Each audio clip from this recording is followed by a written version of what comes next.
بسم اللہ الرحمن الرحیم اللہم صلی وسلم علی سیدنا محمد وعلی آل سیدنا محمد واصحاب سیدنا محمد مبارک وسلم علیہ۔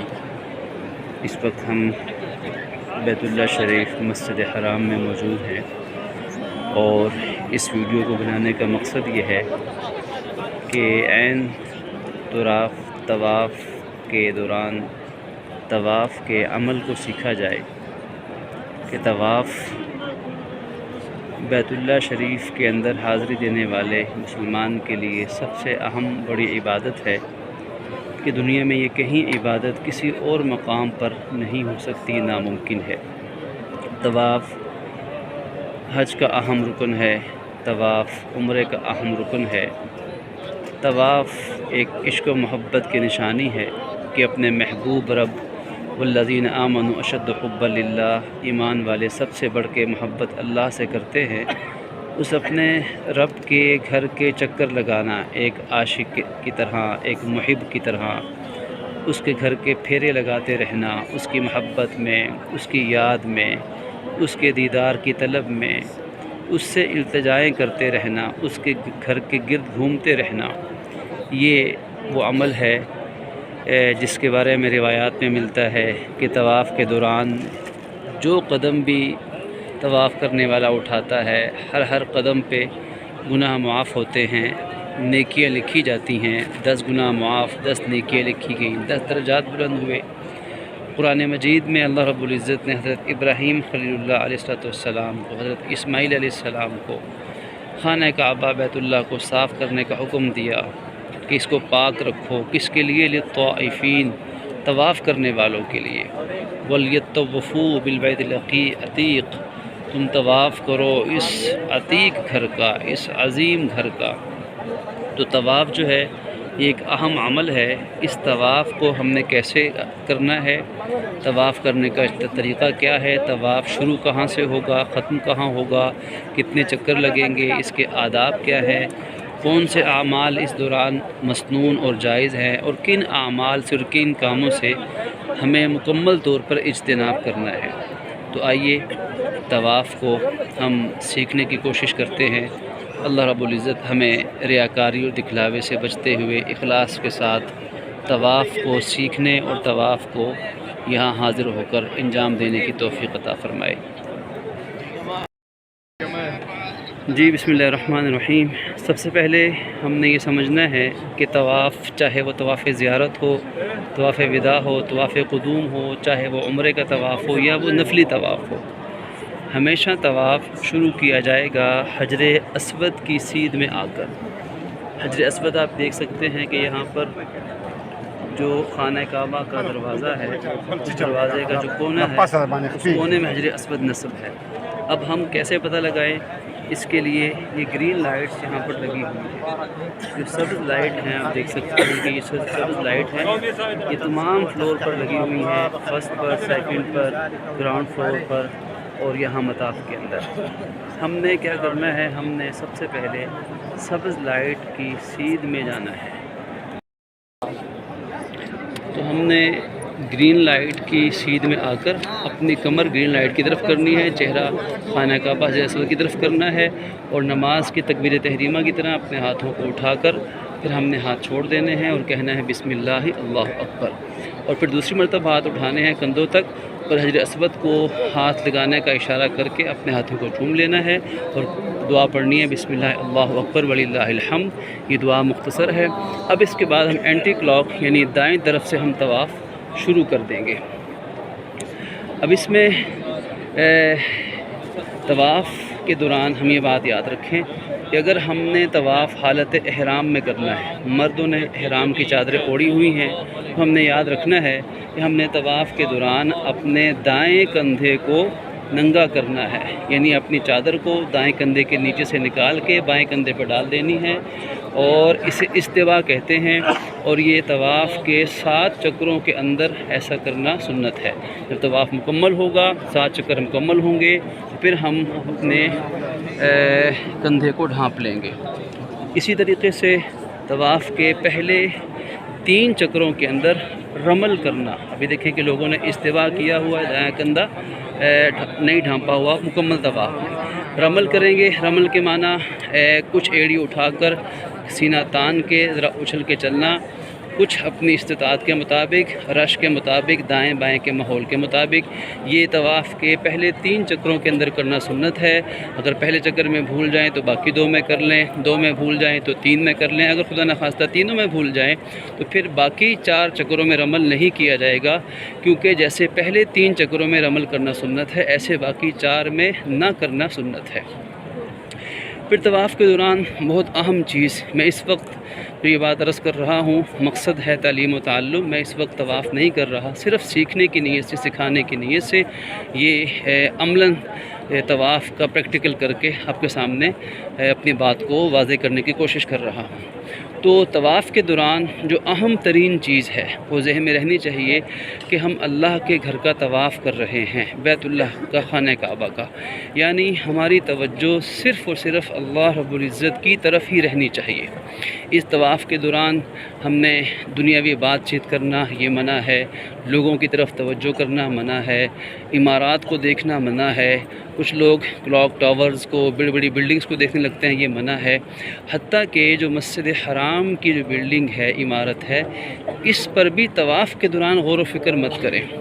اور سب سے بڑی بات سمجھنے کے لیے وہ یہ ہے کہ دوران طواف ہم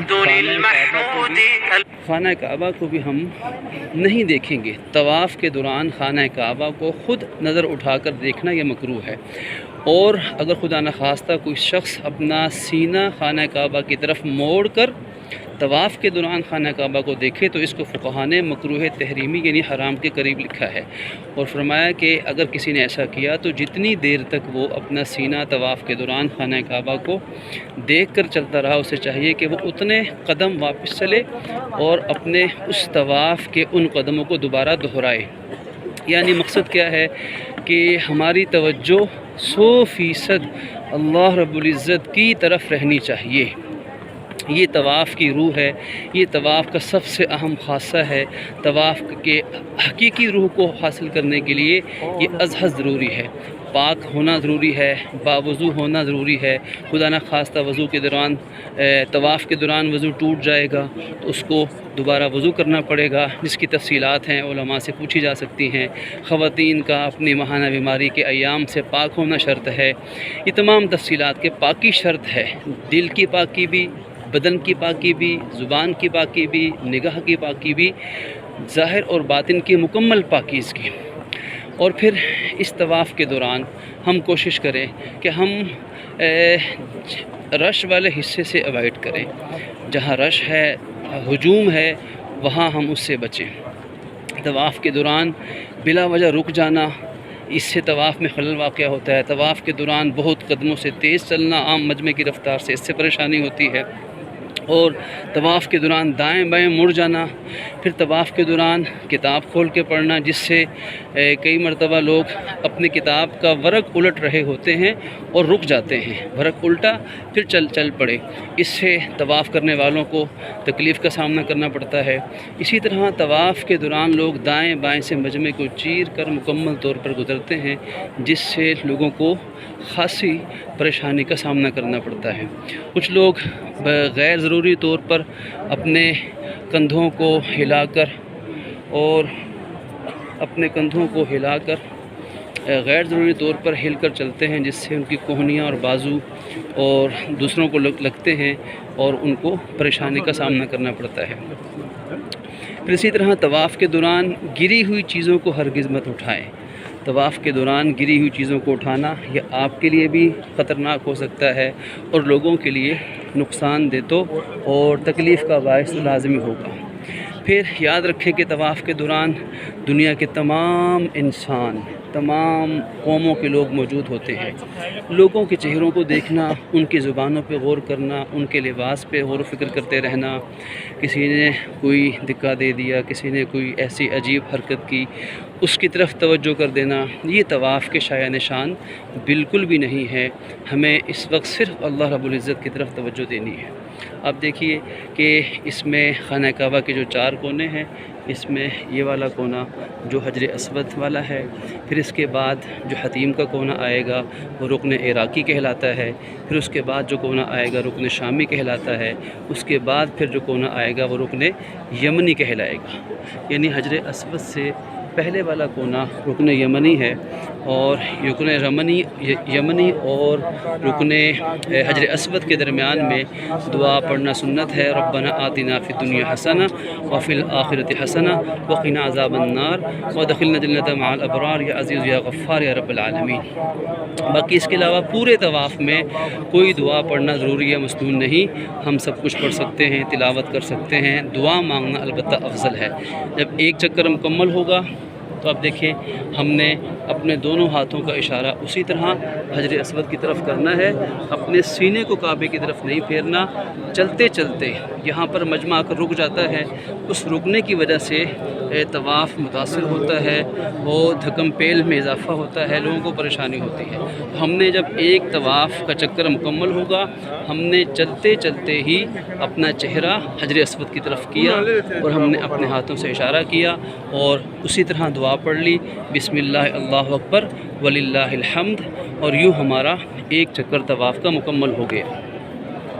پھر دوسرا چکر شروع ہوا، تو دوسرے چکر میں ہم چاہے کوئی بھی دعا مانگ لیں، اور اس وقت دعا مانگیں، ذکر اذکار کریں، تسبیحات پڑھیں، تلاوت کریں، لیکن بہتر ہے کہ جو بھی کریں ہم زبانی کریں۔ اور پھر اس طواف کے دوران ہم یہ کوشش فرمائیں کہ ہمارے کسی قول و فعل سے کسی کو تکلیف نہ پہنچے۔ اگر کوئی بوڑھا شخص، کوئی ضعیف ہے، کوئی خاتون ہے، تو ہم ان کا احترام کریں، ان کو موقع دیں، اور زیادہ تیز آگے بڑھ کے جو لوگ نکلتے ہیں ابھی دیکھیے کہ لوگ جب مجمع کو چیر کے بیچ میں سے گزرتے ہیں تو اس سے پھر آپ کو رکنا پڑتا ہے۔ کئی دفعہ پیچھے سے لوگوں کا پریشر اور ان کا بوجھ آپ پہ پڑتا ہے، اس کو آپ نے برداشت کرنا ہے۔ کسی کی بات ناگوار گزر جائے، اور ایسی ہزاروں باتیں ہوں گی جو طواف کے دوران آپ کو ناگوار گزریں گی، تو یہ بات ہمیں ذہن نشین کرنی چاہیے کہ اس وقت ہم اس حالت میں نہیں کہ ہم اس پر ناگواری کا اظہار کریں۔ ہماری یہ اوقات نہیں کہ اللہ عز و جل کی بارگاہ میں موجود ہو کر ایک غلام اور فقیر کی کیا حیثیت ہے کہ اپنے رب کی بارگاہ میں اونچی آواز سے بات بھی کرے۔ تو ہم نے ہر چیز کو خندہ پیشانی کے ساتھ برداشت کرنا ہے، لوگوں کے مختلف مزاجوں کو برداشت کرنا ہے، ناگواریوں کو برداشت کرنا ہے، اور غصہ نہیں کرنا۔ کسی کے بارے میں دل میں ہم نے کوئی منفی جذبات نہیں رکھنے، کسی کے بارے میں دل میں کینہ یا بغض نہیں رکھنا۔ تو یہ ہے طواف کا ایک آسان سا طریقہ، اور اس کے کچھ آداب، اور اس میں کون سے کام کرنے ہیں کون سے نہیں کرنے۔ اور اس طرح ایک چکر مکمل ہوگا، پھر ہم دوسرا چکر لگائیں گے، اور سبز لائٹ پر پہنچ کر پھر ہمارا طواف مکمل ہوگا، ہم اسی طرح استعلام کریں گے، اور پھر یوں ہمارے 7 چکر جب مکمل ہو جائیں گے تو 7واں چکر ہمارا پھر سبز گرین لائٹ پہ مکمل ہوگا۔ اس کے بعد ہم نے 3 ضمنی کام کرنے ہیں۔ ہم نے پہلے مقام ابراہیم پر ہم نے اس کے سیدھ میں جہاں بھی موقع مل جائے رش سے بچتے ہوئے ہم نے مقام ابراہیم پر اس کی سیدھ میں جہاں موقع مل جائے ہم نے 2 نفل پڑھنے ہیں، زمزم پینا ہے، زمزم سے پہلے، اس کے بعد دعا مانگنی ہے، اور پھر ہم نے ملتزم کی سیدھ میں ہم نے دعا کرنی ہے۔ ملتزم کی سیدھ میں اور زمزم سے پہلے اور بعد میں، اور 2 نفلوں کے بعد میں، یہ وہ تمام مواقع ہیں جن پر دعائیں قبول ہوتی ہیں۔ ان مواقع پر خوب گڑ گڑا کے اللہ رب العزت سے دعا مانگی جائے۔ اللہ رب العزت ہمیں طواف کو، اپنے گھر کے طواف کو بار بار کرنے کی توفیق عطا فرمائے۔ نفلی طواف کی بڑی فضیلت ہے، اور عام حالات میں نفلی طواف کی فضیلت عام اعمال سے زیادہ ہے، کیونکہ یہ سارا وقت اللہ کے گھر حرم میں انسان کا گزرتا ہے۔ اللہ رب العزت ہمیں عمل کی توفیق عطا فرمائے۔